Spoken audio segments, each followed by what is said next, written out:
Met wie praat ek op Sondag aand? Baie welkom by my podcast en dankie dat jy saam luister. Ja, verlede week was daar nie 'n gesprek met iemand nie, maar het ek so oorsig gegee van ons vakansie op die eiland Langeland in Denemarke.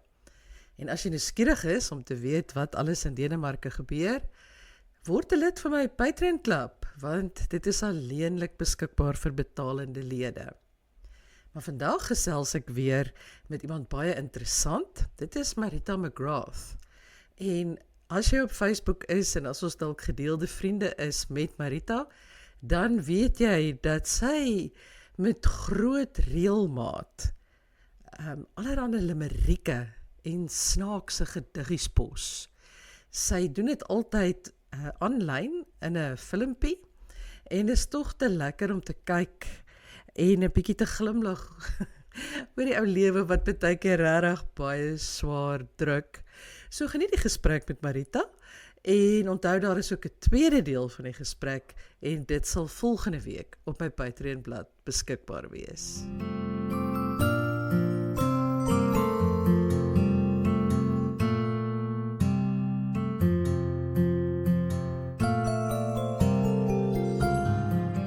Ek het jou leer ken op Facebook, omdat jy lirieke skryf en 'n kinderboek geskryf het, maar dis glad nie wat jy studeer het nie, né? Wat het jy, vertel 'n bietjie, wat het jy studeer?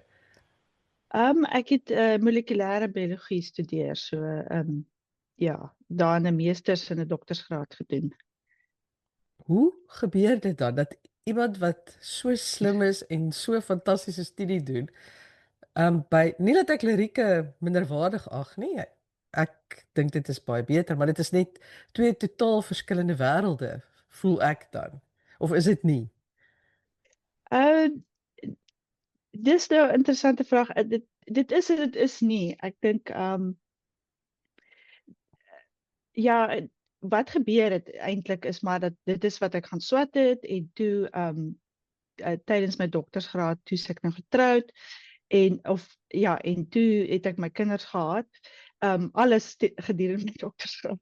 En toe daarna was ek by die huis met die kinders en ek het toe nog altyd hierdie droom gehad van om te skryf. So toe het ek besluit dis eintlik nou die ideale geleentheid om te begin. So ja, ek het maar begin met die digkuns. Wel aanvanklik het ek 'n boek begin skryf, maar toe besef dis nie so maklik soos ek gedink het nie. En toe op 'n stadium toe kom daar 'n gedig na my aan en toe het ek diep begin delf in die digkuns. En een van die eerste kompetisies wat ek gewen het was 'n limerick kompetisie en toe het ek nou agtergekom dis eintlik nogal 'n vorm waarmee ek goed regkom. So ja. Jy werk nie. Jy's Nee. by die huis. Nee, ek werk nie. Ek is by die huis, ja. Was dit 'n doelbewuste besluit?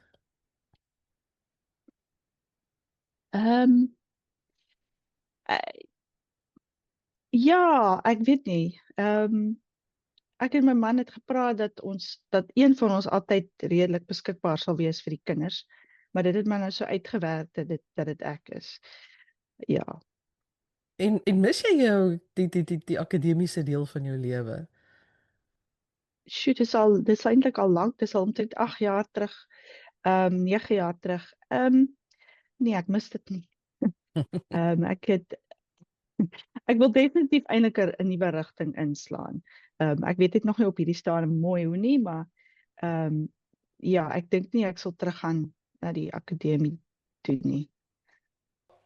Kry jy die gevoel dat mense teen jou diskrimineer, is nou 'n swaar woord, maar vra omdat jy nou by die huis is en wat jy jou nou met die digkuns en met skryfkuns besig hou in plaas van dit waarvoor jy gestudeer het?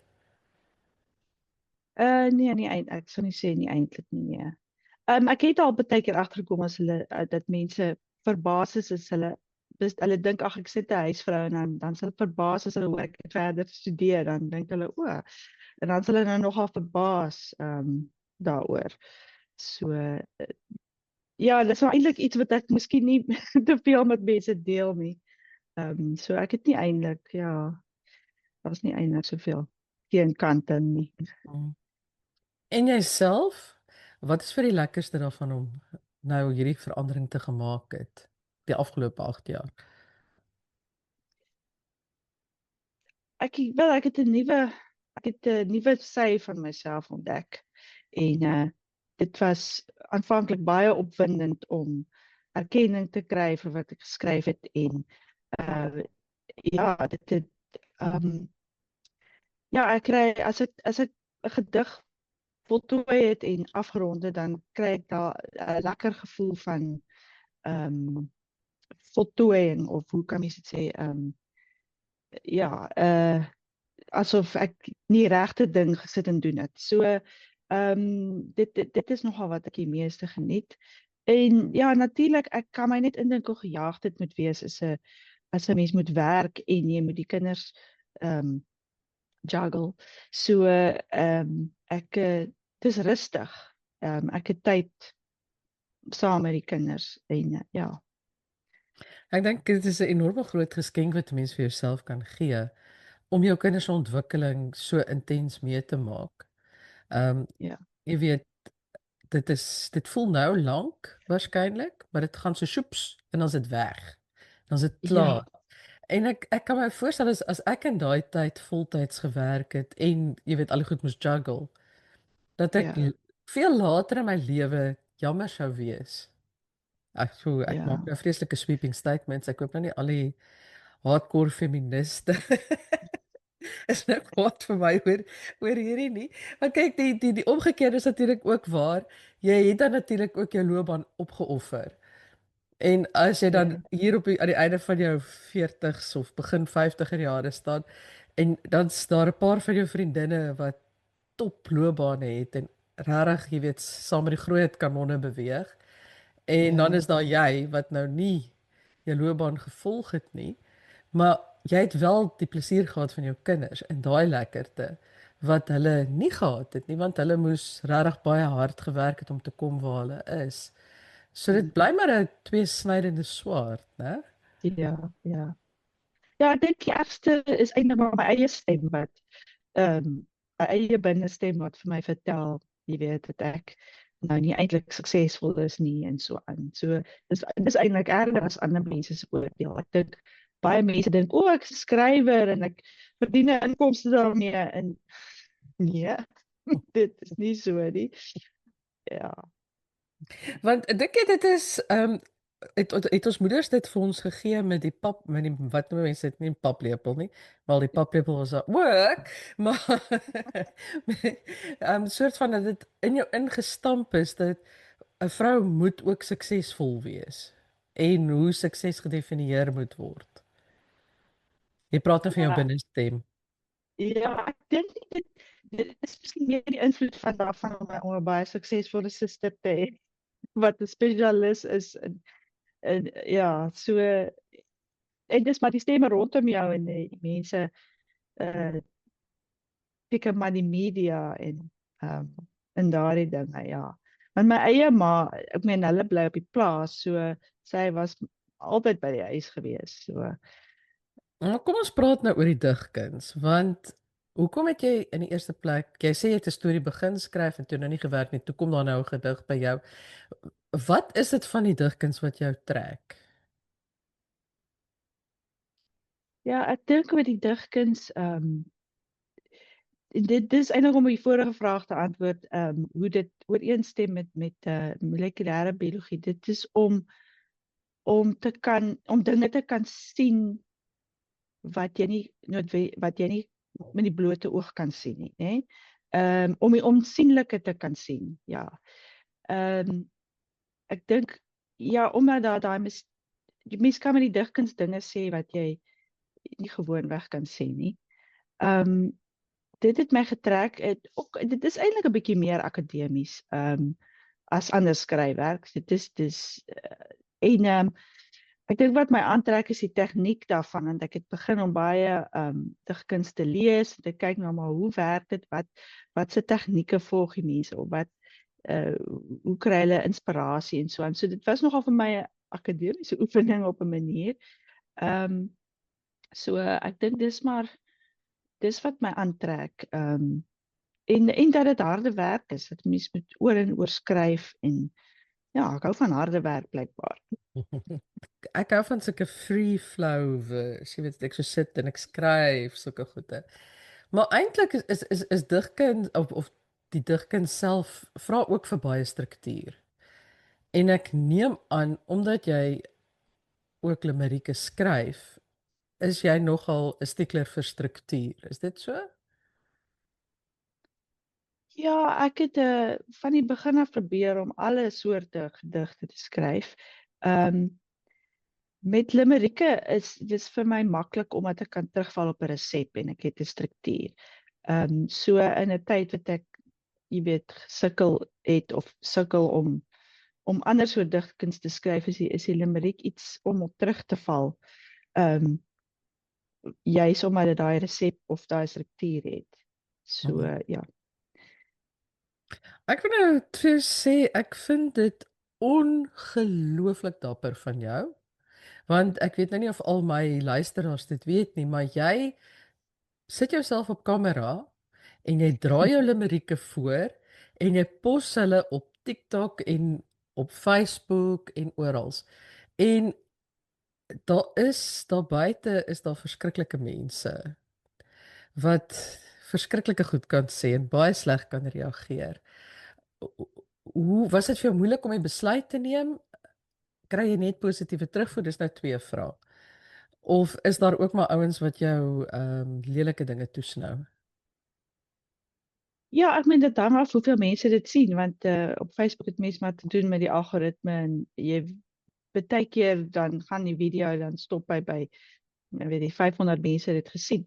Maar daar was 'n paar wat 20.000, 120.000 gehaal het en dan begin 'n mens die trolle kry wat vir jou lelike goed sê en ek het ja, ek weet daar's ander mense wat byvoorbeeld sal dan daai kommentaar vat en 'n video maak om dit uit te lig, maar ek het net besluit die beste ding om te doen is die persoon is my vyand. So die beste ding om te doen is om vir hulle te bid en dan blok jy hulle, want jy kan ook jou grens stel. So dis dan raak ek net van hulle ontslae. So dit was moeilik aanvanklik want dit tref jou nog steeds. Die kommentaar loop in my kop van wat mense gesê het en dan dink jy jy weet soos as dit 'n seksuele konnotasie wat ook 'n kommentaar is dan dink ek was ek nou uitlokkend geweest. Moes ek nou maar liewer nie moet ek myself liewer nie daar buite sit nie want blykbaar jy weet lok ek die mans uit of iets. Jy weet mense dink sulke goeters. Maar so dit is nogal ja, ek moet nogal daaraan werk om myself nie daarteer te ontstel nie. As jy dan 'n hoë getal kykers kry, word jy dan benader deur reklame ouens en so wat bereid is om vir jou 'n geldjie te kry? Ek bedoel, is daar iets aan te verdiene of moet jy regtig iets soos 5 miljoen kykers kry voor jy regtig kan geld maak daaruit? Ja, op Facebook moet jy 10.000 volgelinge hê om te kan geld verdien. So dit beteken dit is moeilik want jy mag net 5.000 vriende op Facebook hê. So daarna moet jy laat mense jou begin volg. So dit is baie moeilik. Mens raak maar moedeloos. Want Ja. hoekom het jy besluit om dit so te doen? Ja, ek dink reels op Facebook video's is eintlik die maklikste kans om deur mense raak dit gesien te word buite jou Facebook vriendekring. So dit is maar hoofsaaklik hoekom. Ek dink is maar deel van 'n strategie om miskien 'n besigheid daarvan te maak. So ek het einde verlede jaar het ek met 'n illustreerder want ek kan self nou nie eintlik so professioneel teken nie. Dit gaan my lank vat om uit te kom. Het ek 'n ooreenkoms aangegaan dat ons produkte sou maak van die limerieke en so aan.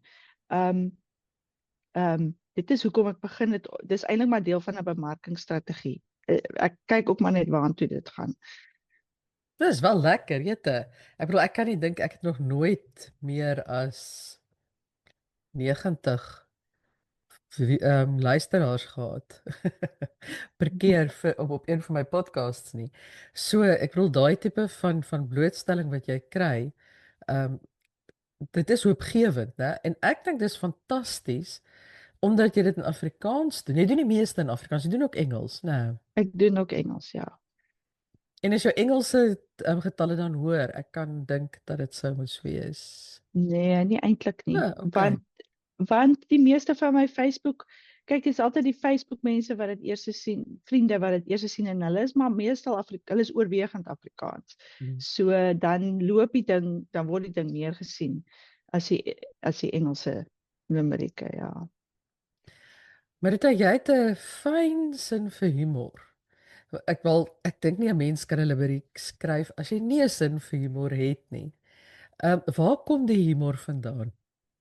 Ja, ek dink ek het in 'n gesin groot geword wat lief is vir om met woorde te speel en lief is vir humor en ek en my man ons huwelik dink ek as dit nie vir humor was nie sou ons maar gesukkel het. So maar net 'n ander sin vir humor is ek so partykeer dan stuur ek hom 'n video en dan dink hy dit's nie snaaks nie en dan dink ek nou hoe nou?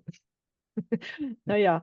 So en ek en my kinders ook hulle is ook nou al redelik goed daarmee om grappies uit te dink en met woordspelings en so aan. So dis seker maar deel van my lewe. Nou kom ons praat nou net eers oor die struktuur van 'n limerick. Hoe werk 'n wat is 'n limerick en hoe werk dit? Limerick het altyd 5 reëls. En die eerste 2 reëls, die eerste 2 en die 5de reël rym. 1, 2 en 5 rym en dan 3 en 4 rym met mekaar.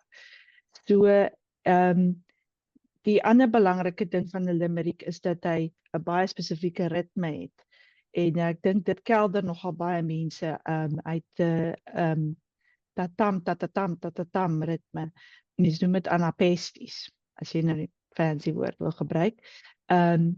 Die eerste, tweede en 5de reëls het so 8 tot 9 lettergrepe en die derde en vierde het 5 tot 6 lettergrepe, ja. En die gedagte is dat dit altyd dat daar 'n knypie in sit. Nou iets wat dit snaaks maak, maar ook dalk 'n bietjie sosiale kommentaar lewer op 'n manier.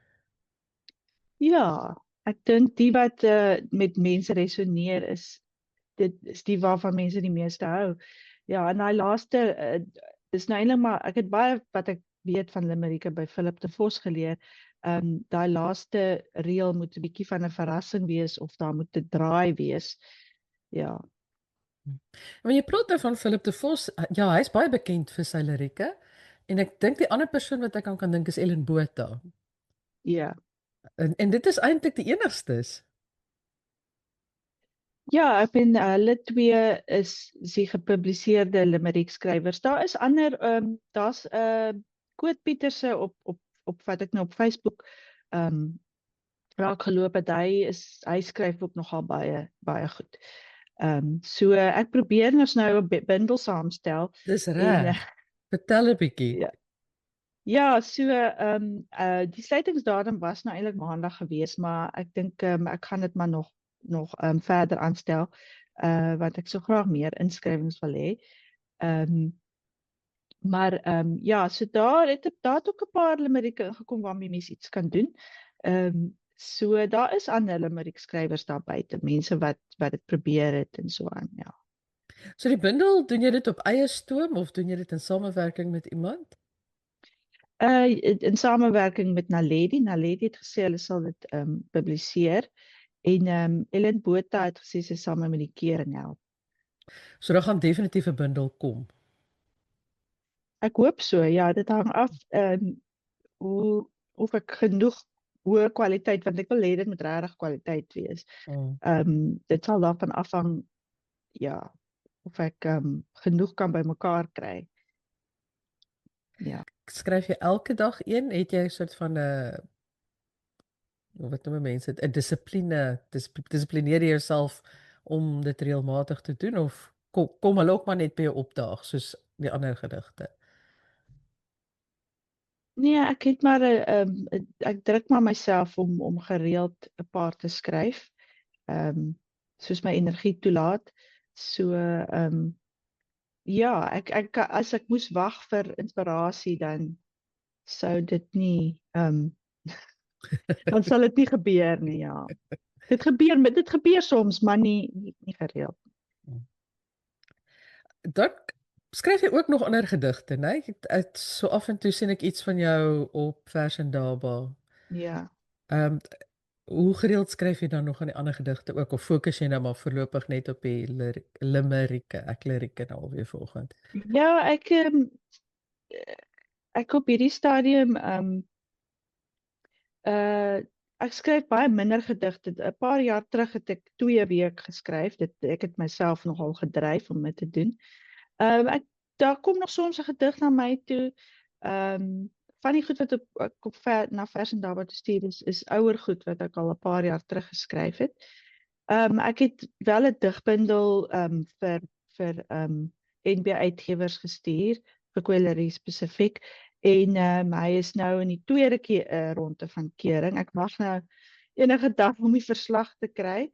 Die eerste keer afgekeur en ek moes daaraan werk en dit vat maar tyd. So ek weet nie wat die keurverslag nou gaan sê nie, maar ek glo die bundel sal wel verskyn by een of ander uitgewer. Die wêreld van die digkuns in Afrikaans. Hoe ervaar jy dit as dit tegemoetkomende wêreld of is dit 'n redelike geslote en stuck-up wêreld? Ek dink is beide. Ek het definitief al langs die pad seer gekry wat ek gevoel het was onregverdig. Maar ek het ook al baie vriendelike mense ontmoet, mense wat jou aanmoedig en so dis maar beide. Daar is soms jaloesie. Ja, daar's definitief hierdie ding van daar's definitief 'n bietjie van 'n sou sê snobisme of 'n uitgeleese groep wat wat bietjie neersien byvoorbeeld op die Facebook digters en so aan. So dis baie moeilik om in die literêre kringe in te kom want hulle is nogal erg oor die grense. Jy het ook 'n kinderboek uitgegee. Ja. Wat het jou laat besluit om dit te doen? Dit was gedurende COVID tyd wat ek daai tyd was my kinders nog toe was hulle nog op prenteboeke. Hulle is nou lankal verby.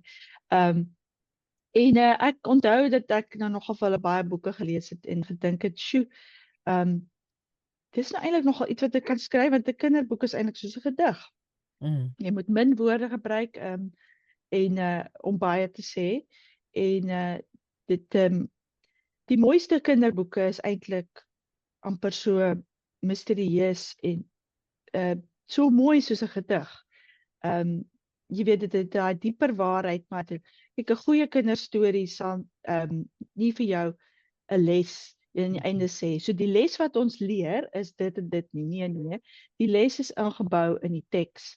En dit is maar deel van daai impliseer, jy weet 'n gedig impliseer en 'n kinderboek impliseer ook eintlik maar sy les.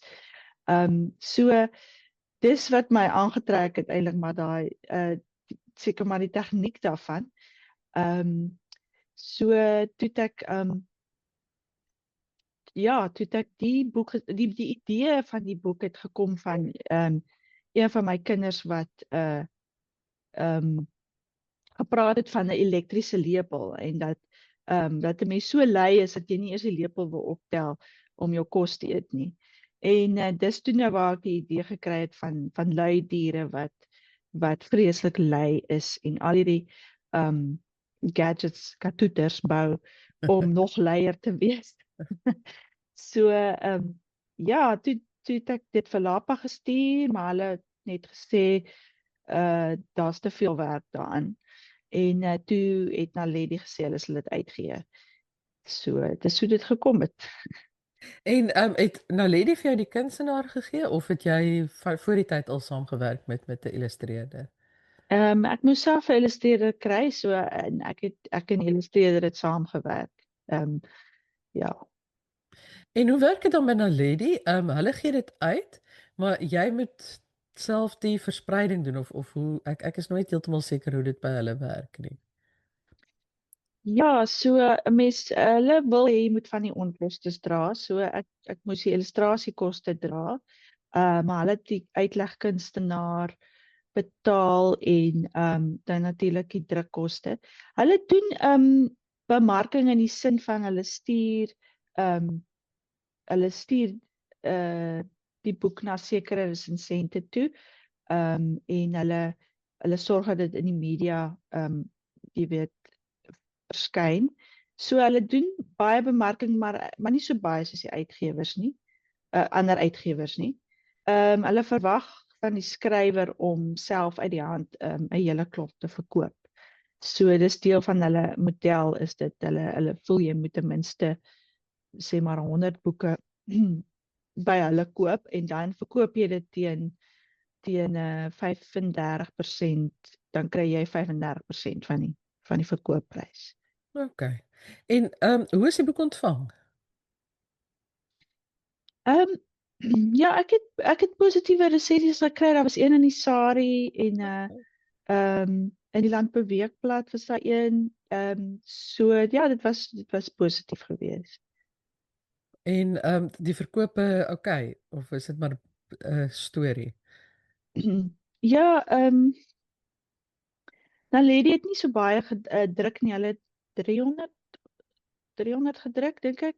En dit is nou uitverkoop. Kyk. Ja, so ek sou graag meer wou verkoop het, maar ek het ja, dit was 'n begin. Ja, ek dink die boekverkope in Suid-Afrika trek baie swaar op die oomblik. Ja. Ek kyk ook na die tantieme wat ek kry vir goed is weet jy, ek het nou vir iemand gesê, dis die helfte minder as wat ek 20 jaar terug gekry het vir goed. Ja. Dit is rarig dat daar is 'n merkbare daling in verkope. So ek dink vir 300 boeke het jy genoeg rede tot dankbaarheid. Laat ek dit daarby hou. Dit is Wel, ek het gelyk gebreek en dit is ja. ja, met die onkoste wat ek moes aangaan. Sal jy nog 'n kinderboek skryf of het jy soort van nou besluit dit sit ek agter my? Ek het 'n kursus gedoen met skryfgeheime. So ek het Dis Janie, né? Ja, Ja. steeds en ja. Ja, wat 'n fantastiese skryfster was sy self. Ja. Ek wonder altyd hoekom skryf sy nie meer nie? Ek weet nie dalk hou haar besigheid jy weet haar kursus haar baie besig. Ek sal nie weet nie. Maar sy 'n baie goeie mentor in elk geval. Sy is baie streng, ja, en ja, sy is baie streng. Maar goed, gaan jy nog skryf? Ja, soos ek sê, ek het 'n paar manuskripte en maar ek het nou eintlik tot die punt gekom want uitgewers is nie baie genee om prentenboeke uit te gee nie omdat dit so duur is. En omdat ek dan by Naledi of by druksvrye publikasies dan van die onkoste self sou moes dra, het ek toe nou besluit ek gaan dit self uitgee. So dit is my plan en wat ek stadig aan begin werk het. Want dan is die wins alles myne en Presies, ja. maar die bemarking is net baie moeiliker.